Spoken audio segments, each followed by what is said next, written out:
بسم اللہ الرحمن الرحیم من كان عدوا لله وملائكته ورسله وجبريل وميكال فإن الله عدو للكافرين۔ اگر کوئی شخص اللہ کا، اس کے فرشتوں اور رسولوں کا اور جبریل اور میکائیل کا دشمن ہے تو وہ سن رکھے کہ اللہ کافروں کا دشمن ہے۔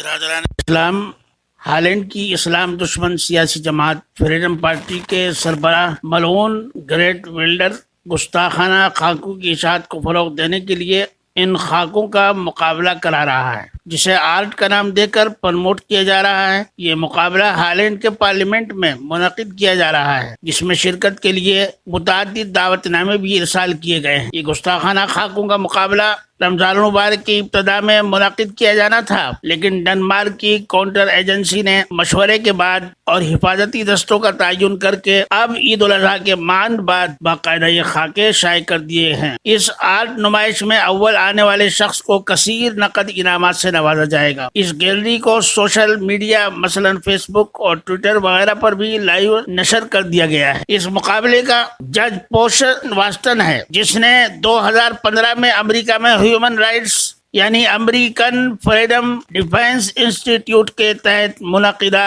ایک نمائش میں گستاخانہ کارٹونوں میں فرسٹ پوزیشن حاصل۔ ساری دنیا میں ان خاکوں کی اشاعت کو لے کر مسلمان پریشان ہیں، احتجاجات اور رد عمل دیکھنے کو مل رہا ہے۔ ایسے میں ہم مسلمانوں کا فریضہ ہے کہ اس قسم کی گستاخانہ اشاعت کو روکنے کے لیے ہر قسم کی سعی اور کوشش کریں۔ ایسے میں اگر کوئی خاکہ کسی طور پر آپ تک پہنچ جائے تو اسے براہ کرم فوراً ضائع کر دیں اور آگے شیئر نہ کریں۔ ہندوستان میں رہتے ہوئے کوئی ایسا عمل ہمارے اختیار میں نہیں جو ان ملعونوں کو اس گستاخی سے روک سکے، لیکن دشمن کے ہاتھوں کو کمزور کرنا اور ان کی اقتصادی کمر توڑ دینا انہیں اس گستاخی سے روکنے پر مجبور کر سکتا ہے۔ ساری دنیا کے مسلمانوں نے ہالینڈ کی بنی ہوئی اشیاء اور پروڈکٹوں کا مکمل بائیکاٹ کرنے کا اعلان کیا ہے۔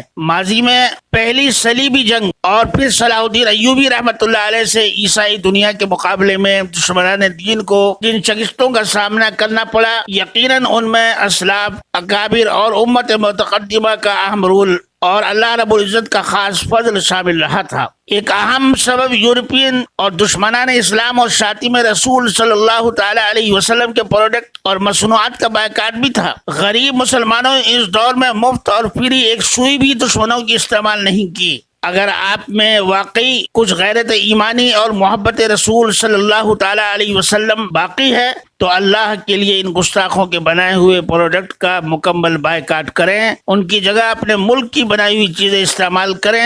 ماضی میں ہم نے اسرائیل پروڈکٹوں کا بائیکاٹ کیا تھا، لیکن چند دنوں کے بعد ہم دوبارہ ان کی بنائی ہوئی اشیاء استعمال کرنے لگے۔ یہ ہماری غیرت ایمانی پھر مردہ ہو جاتی۔ یہی وجہ ہے کہ دشمن پر ہمارے عمل کا اثر نہیں ہوتا۔ یاد رکھیے، دشمن کی چیزیں استعمال کرنے والے لوگ دشمن کے آگے ہمیشہ کمزور اور ناتواں رہتے ہیں۔ شاتم رسول کی چیزیں استعمال کرنے سے غیر ارادی طور پر دلوں میں دشمن کی الفت اور محبت پیدا ہو جاتی ہے، غیرت ختم ہو جاتی ہے، جرأت بہادری رفع ہو جاتی ہے۔ اگر اللہ اور اس کے رسول صلی اللہ تعالی علیہ وسلم کو کچھ منہ دکھانا چاہتے ہیں تو گستاخوں کی بنائی ہوئی چیزوں سے مکمل پرہیز کریں، ورنہ روز قیامت ہمارا بھی شمار کہیں گستاخوں کی فہرست میں نہ ہو جائے۔